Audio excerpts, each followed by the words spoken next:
Onunla münasibətdə səni heç nə dayandırmırdı ki, Nə barədə? yox bunu istəmirəm bunu. Məsəl üçün evli olduğunu bilirdin. Hə, əlbəttə ki, mən dəfələrlə olub ki, ayrılmağa cəhd göstərmişəm, maşına oturub qaçmışam, başqa rayona gizlənmişəm, gəlib yenə də məni tapıb, yəni falan filan. Yəni, o biraz çox başqadır da, yəni ki. Amma mən kiminsə ailəsini dağıtmamışam. Bu dəqiqdir. Mən heç kimin ailəsini dağıtmamışam. Və bəzən deyirlər ki, qadını suçluyorlar ki, ailə dağıdansan, heç kim kişini günahkar bilmir. Mən cəmaətin gedib ailəsinin içinə girmişəm ki, sən çıx burada mən oturacam, bura mənim yerimdir.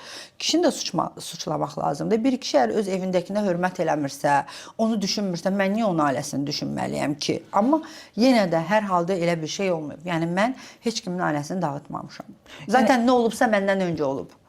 İndi onlar bir yerdə deyirlər. Yenə də yəni onda nə yaxşıdır ki, bu hamı ilə normal münasibət saxlaya bilir. Hamıla normal münasibət saxlaya bilir. Yəni orada birinci ailəsi ilə də maraqlanır, orada qalır, gedir, gəlir. Yox, qalmağını qalmır, amma gedir, gəlir də, yəni ki. Uşaqlara baxır. Əsas o da uşaqlara sahib çıxır. Uşaqlara böyükdür, artıq o babadır. Biri baba olub. Hə. Ciddi deyirsən. Bəli.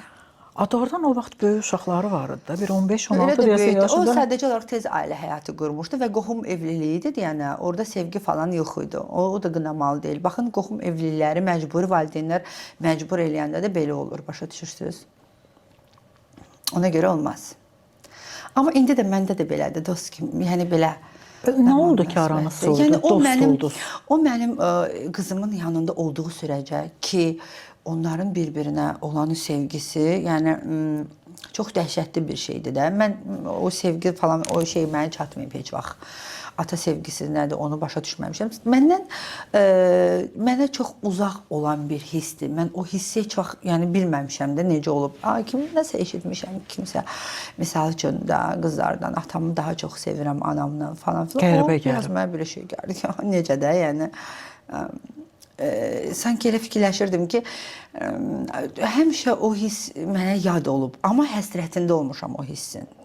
Həsrətində olmuşam, amma bununla yanaşı da mənə yad olub. Hərdən fikirləşmişəm bəzi nüanslar ki, elə yaxşı keç olmayıb misal üçün. Bəs nə oldu aranız soyudu sizin? Amma hərdən fikirləşmişəm ki, kimlə? Miri ilə.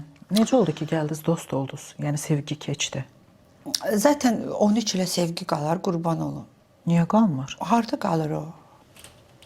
Yəni onun ilə hər ailə dağılmır axı. O dağılmaq başqadır, amma onun ilə sevgi olmur axı. Üç ilə bütün sevgi, məhəbbət hamısı bitir. Ehtiras qala bilər insanda, öyrəşmə qala bilər, nəyəsə